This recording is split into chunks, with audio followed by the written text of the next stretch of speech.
Other Russian sailor here, because it's just like an awesome Annapolis story. It has nothing to do with leadership, but it's just fun. So you're gonna have to indulge. So Civil War, remember we talked about the Naval Academy took off. So during the Civil War, this was actually mostly a military hospital. So when you guys are leaving town, you head up West Street and you'll go, there's a little traffic circle and you see a little cemetery that looks like a little mini Arlington with white headstones all alike. That's our Civil War cemetery. So buried in that Civil War cemetery is Russian sailor Nikolai Demidov. There's his tombstone. I took this picture. What in heaven's name was a Russian sailor doing in our Civil War cemetery?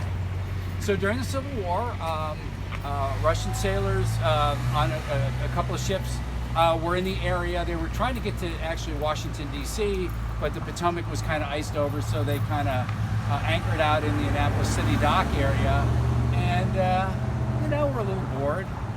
Wanted to come into town, see what was happening. So Annapolis was a little bit under martial law during this. I mean, Maryland being one of those tweener states, so they kind of kept us buttoned down. So the Russian sailors go into the tavern and are looking for maybe a little more stout beverage, and the barkeep wasn't really able to do that. And so a little bit of a kerfuffle ensues. So Russian sailors get booted out. They go to another place, and this time the kerfuffle gets a little nasty, and the tavern keeper shoots and kills Nikolai Demidov. Wow. International incident for sure. Abraham Lincoln finds out about it. I mean, it's a big deal because we liked having the Russian sailors here because it kept the Confederates away, right? So they're not going to mess with. So what are we going to do? So they came up with this incredible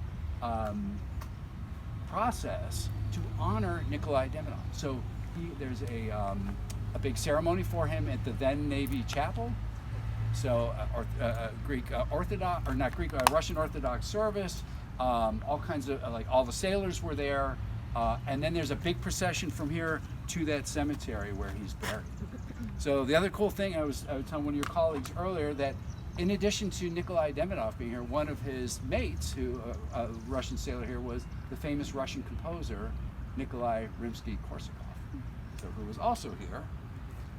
Oh, there's paying honor to one of the Russian Navy folks here in town, paying honor to him at our cemetery, and that's Rimsky-Korsakov as a sailor.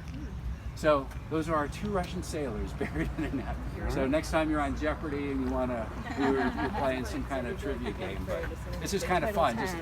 It's a great way of showing how connected the world is even back in the 1800s. So I love telling that story. Thank you. Thank you, Reed. Thank you. And one comment: that tombstone that you've shown, yes. Everything's correct, but surprisingly, they baptized or rebaptized Nikolai Demidov with the Catholic cross. The cross is simple Catholic, as opposed to the Russian or Greek Orthodox. We have these extras there, just like sort of. I can say it was the 1860s. They probably did the best they could. Right. But you'll see if you were to walk through that cemetery, which I have, they do the wreath laying there, for example. You wouldn't. I mean, you have to really look to notice that it's different. It looks just like it's same size as all the other sailors there, so it's pretty interesting. He became a hero. Yeah, he's a legend here in Annapolis.